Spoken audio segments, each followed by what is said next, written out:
Hello, my name is Linda Schwager, and I am a candidate for the Oakland Council in November. Many of you know I was the mayor of Oakland, but this past year I've not been seen, and I've been unable to attend events and public meetings because I was caring for my very sick husband. He is now doing better, so it is possible for me to come back and once again work for the town that I love. What happened to the things that made Oakland so special?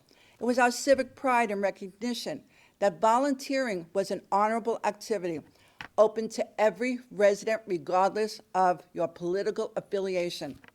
This past year, I have watched our town become a place where community spirit has been lost, and I am angry that residents who want to volunteer have been shunned because they are not friends with the inner circle or refuse to be their puppets.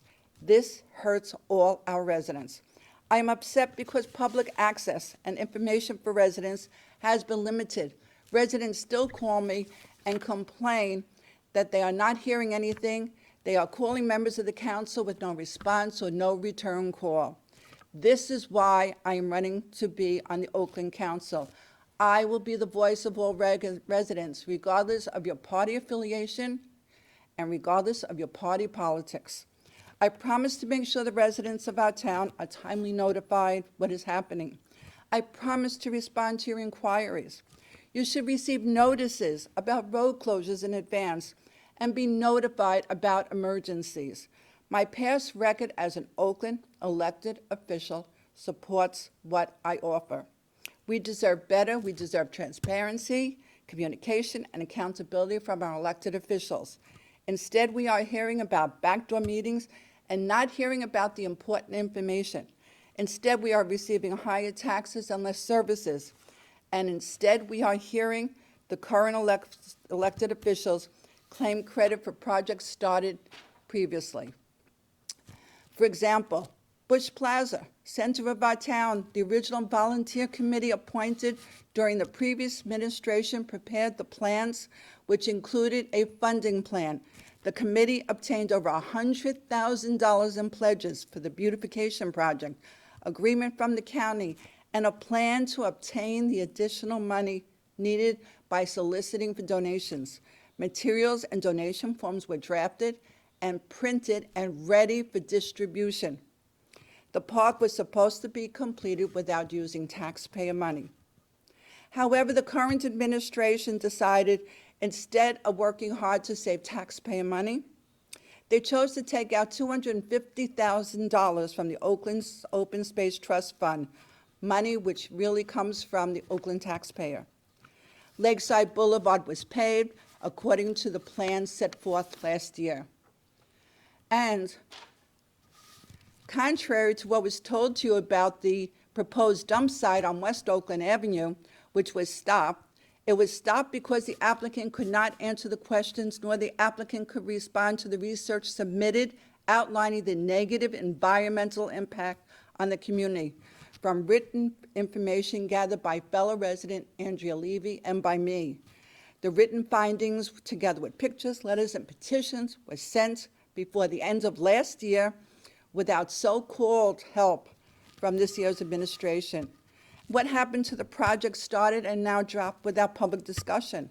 What happened to the downtown beautification plan? Bringing sewers to our downtown to help bring in commercial businesses to help stabilize taxes. And the Stream House building with paid plans paid by the government here in Oakland. It was knocked down, and the plans were set to be a museum for children, commemorating that Oakland was once the county seat. Elected officials need to answer for their actions, actually for their inactions, and answer for their frivolous spending. The present council members followed each other without question, doing what they're told and how to vote. We need elected officials which will answer the residents and not follow their own personal agenda. My husband, Steve, and I chose Oakland for our home more than 40 years ago. We raised our 3 sons, Russell, Mark, and Eric, in Oakland, who all attended the Oakland schools and were very involved in the recreation program, a program they still talk about and still reminisce. I chose Oakland for my business. I have successfully owned and operated my law office in Oakland for more than 25 years, and always have an open door policy. You are always welcome to visit and talk to me. Throughout my years here, I received many awards for my service to our residents. That's because I love our town. I absolutely love our town. I want to rekindle community spirit. I want to bring back residents' desire to volunteer and be welcome to help. I want our senior citizens to be able to afford to live here. I want our children to enjoy their young lives here. I want Oakland to be a wonderful town to live and work without our taxes increasing so that we can afford to stay here. Thank you for listening to me. If you have any questions or wish to talk to me about anything, please, you are welcome to visit me in my office in the Copper Tree Mall anytime without an appointment. And remember to vote in November. There are 3 ways to vote. Vote by mail, vote early,